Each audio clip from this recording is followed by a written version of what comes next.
राधे राधे भक्तों, आज हम आपको वैशाख महीने में सुनी जाने वाली 5 कहानियाँ सुनाएंगे, जिसमें हैं वैशाख मास स्नान की कहानी, एक बांदरी की कहानी, पथवारी की कहानी, पीपल की कहानी, तुलसी की कहानी और साथ में विनायक जी की कहानी। वैशाख महीने में सूर्योदय से पहले स्नान करने का बहुत महत्व है। इस महीने में स्नान दान करने से पापों से मुक्ति मिलती है और पुण्य फल मिलता है। वैशाख के महीने में पीपल, पथवारी और तुलसी को सींचने का बहुत ही महत्व है। आइए अब हम सुनाते हैं वैशाख महीने की कहानी। एक पति पत्नी बहुत ही गरीब थे, लकड़ी बेचकर पेट भरते थे। वैशाख का महीना आया, सब औरतें वैशाख नहाने लगी। उनके देखा देखी वो गरीब की पत्नी भी वैशाख नहाने लगी। वह रोज़ एक लकड़ी निकालकर अलग रख देती। वैशाख महीने पीपल पथवारी सींचते महीना पूरा हो गया, तब उसने 5 ब्राह्मण जिमाने का मन बनाया। अलग रखी लकड़ियाँ लेकर बाजार गई और मन ही मन वैशाख भगवान से विनती करने लगी कि मेरी लकड़ियाँ जल्दी से जल्दी बिक जाएं और इनका अच्छा दाम मिल जाए तो मैं ब्राह्मणों को भली प्रकार से जिमाऊंगी, पूड़ी सब्जी मिठाई बनाऊंगी, नहीं तो दाल भात से ही काम चलाना पड़ेगा। वैशाखी भगवान विष्णु भगवान ने उसकी लकड़ी चंदन की कर दी। राजा आया, लकड़ी का भाव पूछा तो उसने कहा, भाव तो मुझे पता नहीं है, आप जो दोगे वो मैं ले लूँगी, मुझे तो 5 ब्राह्मण जिमाने हैं, उतना ही चाहिए। राजा ने नौकर के साथ बहुत सा खाने पीने का सामान व रुपए भिजवा दिए। उसने पूड़ी सब्जी मिठाई लड्डू बनाकर भली भांति ब्राह्मणों को जिमा दिया। ब्राह्मणों को दक्षिणा देकर उनसे आशीर्वाद प्राप्त किया। वैशाख भगवान की कृपा से उसके झोंपड़े की जगह एक महल बन गया। रसोई में 36 तैयारी 32 व्यंजन बन गए। उसका पति लकड़ी बेचकर आया तो उसको अपनी झोंपड़ी कहीं नजर नहीं आई, तो उसने पड़ोसन से जाकर पूछा कि भाई मेरी झोंपड़ी कहाँ गई। तब पड़ोसन ने कहा कि तू तो दिन भर लकड़ी बेचता फिरता है और कमाता रहता है, और तेरी पत्नी सेठानी की तरह डोलती फिरती है और कभी वैशाख नहाती है, कभी पीपल पूजती है, कभी पथवारी पूजती है, कभी तुलसा पूजती है, ब्राह्मणों को भोजन कराती है, तेरी सारी कमाई को ठिकाने लगा देती है। तो पति यह बात सुनकर आग बबूला हो गया। इतने में ही उसकी पत्नी बाहर आई और पति को आवाज़ लगाई कि यह आपका ही मकान है, पड़ोसन की सिखाई बातों में आप मत आओ। पति पहले से ही क्रोध हो रहा था, तो उसने पूछा, हाथ मारा या डाका डाला या किसी के घर चोरी करी, कहाँ से आ गया इतना पैसा। पत्नी ने कहा कि पड़ोसन की सिखाई बातों पर विश्वास न करो, मेरी बातों पर विश्वास करो कि मैंने वैशाख नहाया है, पीपल पथवारी सींची है और रोज़ आपकी लकड़ियों में से एक लकड़ी अलग रख देती थी, जिनको आज बेचकर 5 ब्राह्मणों को भोजन कराया है। सो उनके आशीर्वाद व व्रत के प्रताप से यह सब हुआ है। पति ने पत्नी की बातों पर विश्वास किया और घर के अंदर गया। दोनों पति पत्नी एक साथ भोजन करने लगे और वैशाख स्नान की महिमा सबको बताई कि सबको यह व्रत अवश्य करना चाहिए, जिसके करने से सभी के घर में धन धान्य की वृद्धि होती है। तो भक्तों, ये थी वैशाख नहाने की कहानी। अब इससे आगे मैं आपको बांदरी की कहानी सुनाने जा रही हूँ। एक राजा था, उसके 3 रानियाँ थीं, किंतु फिर भी उसके कोई पुत्र नहीं था। किसी पंडित ने उसे वैशाख स्नान की सलाह दी। तब उसने रोज़ वैशाख माह में ब्रह्म मुहूर्त में उठकर गंगा नदी में स्नान करने का नियम बनाया। राजा का आदेश था कि उसके पहले नदी में स्नान कोई ना करे, किंतु वह जब स्नान करने जाता तो उसे गंगा जल में शांत और स्थिर होने के बजाय हलचल दिखाई देती थी। उसे लगा कि अवश्य ही उसके पहले ही कोई नदी में स्नान कर जाता है। उसने पहरेदार बिठाए कि कोई आता देखे तो पकड़ लेना। वहाँ नदी के किनारे ही एक पेड़ पर एक बंदरी रहती थी। वह नित्य राजा से पहले ही स्नान करके पेड़ पर चढ़ जाती थी। महीना पूरा होने आया किंतु कोई पता नहीं लगा पाया। राजा ने मन ही मन संकल्प किया कि अगर कोई औरत स्नान करती है तो मैं उससे शादी कर लूँगा, तो मैं उससे विवाह कर लूँगा। अंतिम दिन राजा ने उसे नहाकर पेड़ पर चढ़ते देख लिया। राजा के साथ नौकर थे, उन्होंने उसे पकड़ लिया। राजा को प्रतिज्ञा की याद आई, इसलिए उससे विवाह कर लिया। वैशाख स्नान के पुण्य से उसके गर्व रह गया। महल में यह समाचार फैल गया, राजा की अन्य रानियां बांस थी, सो सभी को बड़ी ईर्ष्या होने लगी। गर्भवती होने से बंदरी का मान सम्मान और देखभाल बढ़ गई। राजा ने उसके महल में एक घंटी लगवा दी और बांदरी से कहा, तुम्हें जब भी ज़रूरत हो बजा देना। जलती कुड़ती दूसरी रानियां घंटी बजा देती। राजा महल में जाता, बांदरी कहती मैंने नहीं बजाई। रानियां कहती झूठ बोलती है, इसी ने बजाई है, हमने देखा है। दुखी होकर राजा ने घंटी हटवा दी। रानियां यही तो चाहती थी। बांदरी के दर्द हुआ तो रानियों ने कहा आंखों पर पट्टी बांध लो। बच्चा हुआ तो बांदरी के पास पत्थर रखवा दिया और बच्चे को रोने से पहले ही टोकरी में डालकर दासी को दे दिया और कहा कि इसको गंगा नदी में बहा दो। दासी का दिल कांप उठा। उसने बच्चे को नदी किनारे ही छोड़ दिया और राजा को कहला दिया कि बांदरी ने भाटा यानी पत्थर को जन्म दिया है। इधर कुम्हार नदी पर नहाने गया तो बच्चे को घर लाकर कुम्हारी को दे दिया। उसके बच्चे नहीं थे, सो प्रसन्न हो गए और भगवान की देन समझकर पालने लगे। उस दासी ने कुम्हार को बता दिया था कि जो बच्चा तुम्हें नदी किनारे मिला है वह बांदरी का बेटा है। रानियों ने गंगा जी में डुबोने को कहा था किंतु मैंने इसे किनारे पे ही छोड़ दिया। थोड़ा बड़ा होने पर बालक भी सच्चाई जान गया। इससे उसे रानियों पर बहुत क्रोध आया। एक दिन बड़ी रानी सिर धोकर बाल सुखाने के लिए गई तो उसने पत्थर फेंककर मारा। अन्य रानियां भी धूप सेकने बड़ी रानी के साथ आई थी। उनके वह बड़ी रानी के सिर में चोट लग गई। रानियों ने राजा से शिकायत की कि कुम्हार का लड़का पत्थर फेंककर उन्हें नुकसान पहुंचाता है। सो राजा ने कुम्हार को गांव से निकाल दिया। कुम्हार दूसरे गांव में जाकर रहने लगा। उस गांव में 108 लड़कियां थीं जो रोज़ गंगा स्नान के लिए जाती थी। वे वैशाख नहा रही थी, पीपल पथवारी सींचती थी, कथा कहती थी।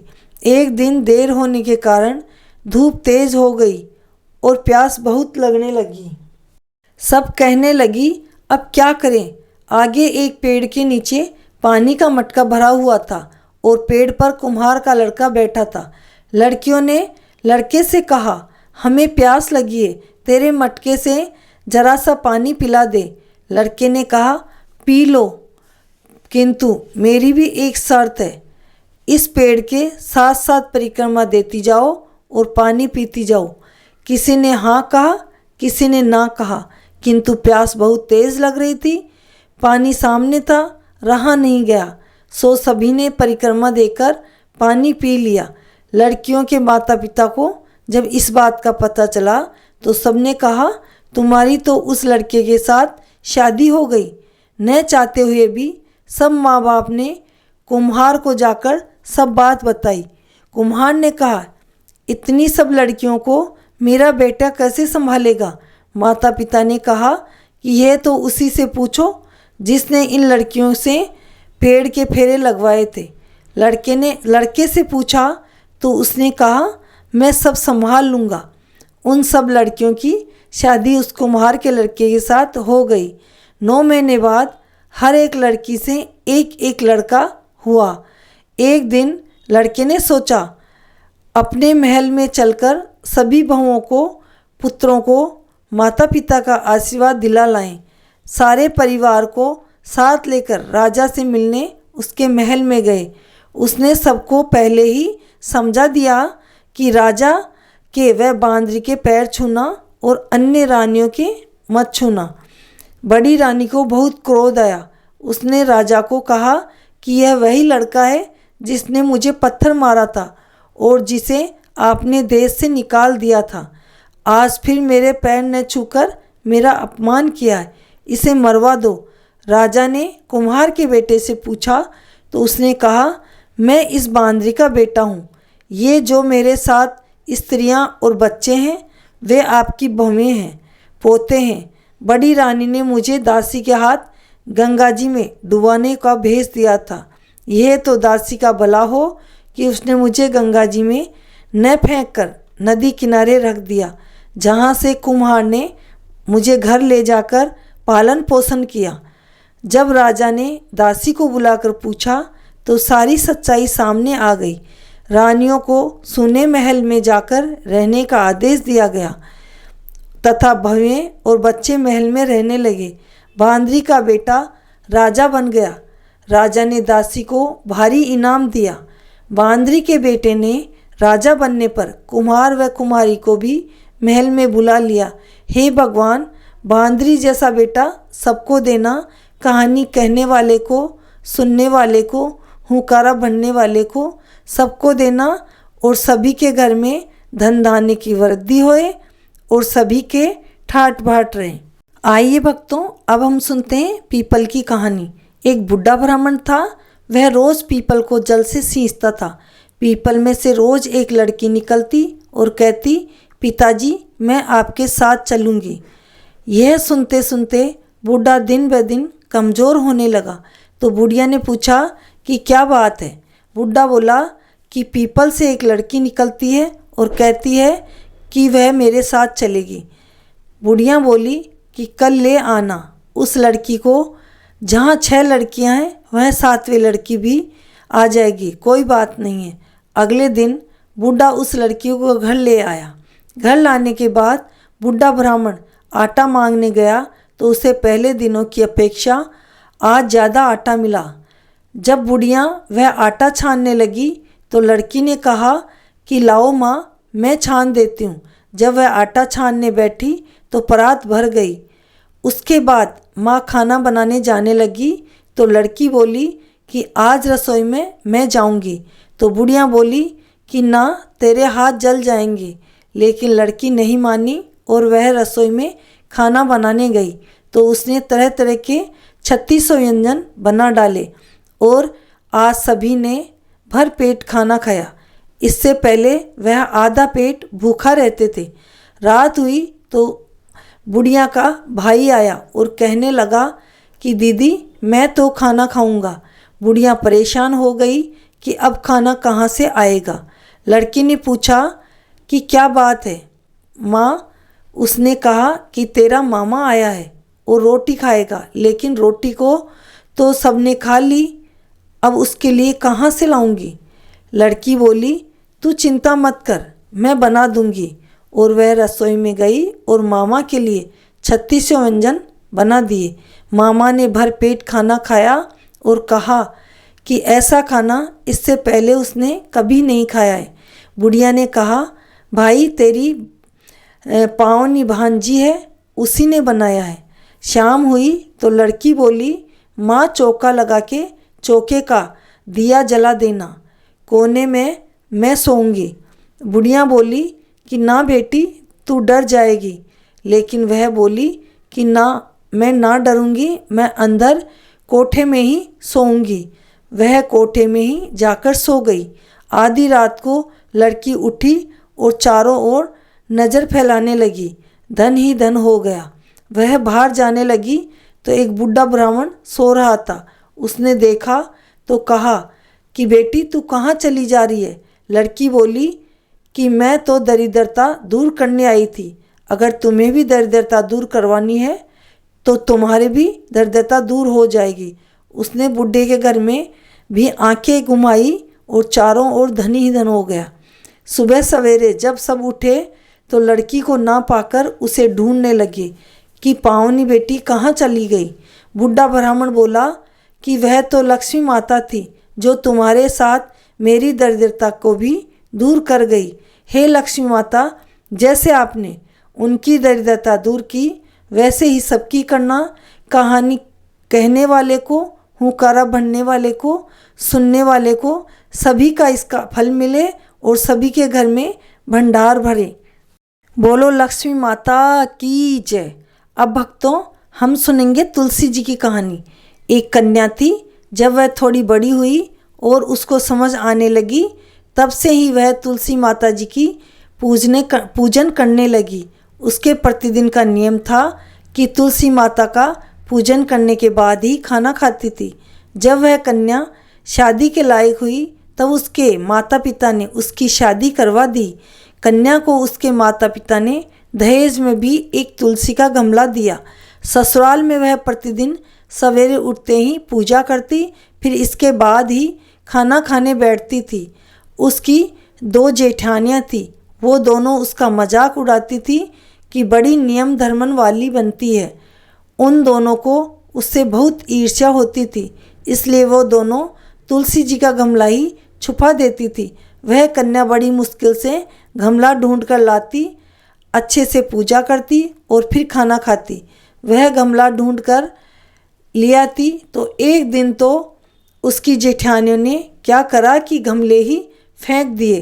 कन्या ने खूब ढूंढा पर उसे गमला नहीं मिला। वह बहुत ही परेशान हो गई। उस दिन तो उसने खाना भी नहीं खाया। उसका नियम जो था। उस कन्या की सच्ची भक्ति देखकर तुलसी माता उससे बहुत प्रसन्न हो गई और उसके कमरे में तुलसी माता का गमला प्रकट हो गया। अगले दिन सुबह जब वह उठी तो क्या देखती है कि उसके खाट के चारों कोनों पर तुलसी माता का गमला आ गया है। यह देखकर वह तो बहुत ही प्रसन्न हो गई और अब तुलसी माता को कोई चुरा नहीं सकेगा। पूजन करने के लिए भी कहीं और जाना नहीं पड़ेगा और कोई मेरी तुलसी माता को फेंकेगा भी नहीं। वह तो जल्दी से उठकर स्नान करती और तुलसी माता की पूजन कर लेती। जब वह खाना खाने बैठी तो उसकी जेठानियाँ मजाक करने लगी कि लो, देवरानी का नियम धर्म पूरा हो गया है। उससे पूछती कि तुलसी की पूजा कर ली क्या? देवरानी धीरे से बोली, हाँ कर ली। जेठानियाँ बोलती है, कहाँ से कर ली? पूजा का गमला तो हमने फेंक दिया था। देवरानी कहती है कि देख लो, मेरे कमरे में खाट पर तुलसी जी लग रही है। जेठानियाँ बहुत शर्मिंदा हुई और बोली कि देवरानी तेरी भक्ति सच्ची है, हमने तुझे बहुत परेशान करा है, हमें माफ़ कर दे। देवरानी उन्हें माफ़ कर देती है और तीनों ही तुलसा मैया की पूजा करती है। इस पूजा के प्रभाव से वो तीनों ही बहुत सुखी हो जाती है और धन धान्य की वृद्धि हो जाती है। उनके घर में किसी बात की कमी नहीं रहती। बोलो तुलसा मैया की जय। अब भक्तों, मैं आपको पथवारी माता की कहानी सुनाने जा रही हूँ, सो ध्यान से सुनो। एक बार पाल माता, पथवारी माता और विनायक जी में झगड़ा हो गया। तीनों ही अपने आप को एक दूसरे से बड़ा साबित करने में लगे थे। विवाद बढ़ता जा रहा था। तभी वहाँ से एक ब्राह्मण का लड़का गुजरा, जिसे तीनों ने रोककर कहा कि तुम ही बताओ, हम तीनों में से बड़ा कौन है? तब लड़के ने कहा, मैं अभी तो किसी ज़रूरी काम से जा रहा हूँ, कल आकर मैं इसके बारे में ज़रूर बताऊँगा। लड़के ने सारी बात अपनी माँ को बताई। माँ ने बेटे को सीख दी कि तुम किसी को भी छोटा मत कहना। अगले दिन लड़का पाल माता, पथवारी माता और विनायक जी के पास पहुँचा। उसने कहा, पाल माता, आप हर व्यक्ति से बड़ी हो, क्योंकि हर व्यक्ति आता है, स्नान ध्यान करता है और जाते समय पैर की ठोकर दे जाता है, फिर भी आप नाराज़ नहीं होती हो। फिर लड़के ने पथवारी माता से कहा, पथवारी माता, आप भी बड़े हो, क्योंकि व्यक्ति चाहे कितने भी तीर्थ क्यों न कर ले, धर्म ध्यान कर ले, पर आपकी पूजा के बिना उसका कार्य पूर्ण नहीं होता। अब लड़के ने गणेश जी यानी विनायक जी से कहा, आप भी बड़े हैं, क्योंकि आप सभी देवताओं से पहले पूजनीय हैं। आपकी आराधना के बिना कोई काम सिद्ध नहीं होता है। लड़के के मुख से ये बातें सुनकर तीनों प्रसन्न हो गए और बोले, बालक, तूने बड़ी चतुराई से हम तीनों को ही प्रसन्न कर दिया। हमारा आशीर्वाद सदा तेरे साथ रहेगा। ऐसा कहकर उन्होंने जौ के कुछ दाने उस लड़के को दे दिए। लड़का सोचने लगा, ये तो बड़ा घाटे का सौदा हो गया, इतना अच्छा न्याय किया, तब भी बदले में जौ मिले। लड़का घर पहुंचा और उसने बेमन से जौ वाला अंगूछा कोने में डाल दिया। माँ जैसे ही अंगूछा समेटने लगी तो उसमें से चमचमाते हीरे मोती झड़ने लगे। माँ बेटे की खुशी का ठिकाना नहीं रहा और वह दोनों भगवान को धन्यवाद देने लगे। हे भगवान, पाल माता, पथवारी माता, गणेश जी जैसे उस बच्चे को दिया वैसा सबको देना और सभी के घर में भंडार बनना। बोलो गणेश जी महाराज की जय, पाल माता की जय, पथवारी माता की। भक्तों, मैंने आपको वैसाख महीने में सुनने वाली सभी कहानियों की जानकारी दे दी है। अगर आपको ये कहानियाँ अच्छी लगे तो चैनल को सब्सक्राइब करना और कमेंट में बताना कि कहानियाँ कैसी लगी और आपको कौन कौन सी कहानियाँ सुननी है, वो सब हम आपके लिए लेकर आएंगे। राधे राधे, जय श्री कृष्णा।